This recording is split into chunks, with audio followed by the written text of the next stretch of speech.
Good evening. I'm Jim Mertens. And I'm Beth Malicki. Iowa City's entire electric bus fleet is out of commission, and the city doesn't know when the buses might be running again.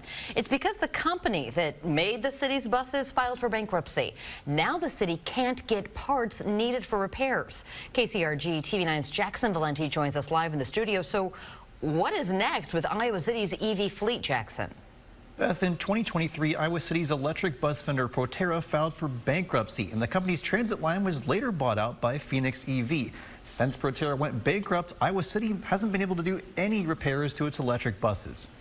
One of our buses, at least, we've been on a wait list since 2023. Iowa City Director of Transportation Darian Nagel-Gam says for more than a year and a half, the city's been waiting on parts and personnel to repair its electric buses, but it's never arrived. They aren't available. I think it's financial challenges on their end. They aren't able to acquire the parts that they need.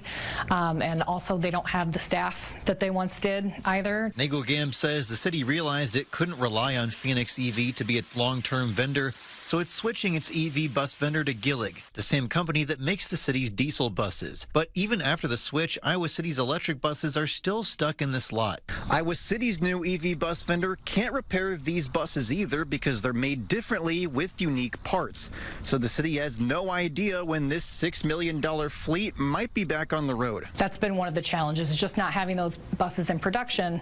You know, we don't use every one of those buses every single day, but we use them for backup. We have our spare fleet that we use for backup. With the newer electric buses out of commission, the city's putting more miles on older buses.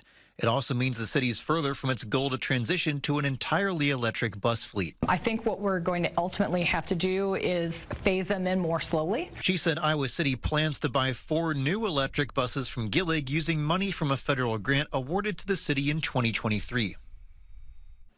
Nagel-Gam said the city is waiting to hear back from a final quote on the 4 new electric buses. The city expects to hear back next month. Now, once the city orders those new electric buses, it could take more than a year before those start to arrive and start running.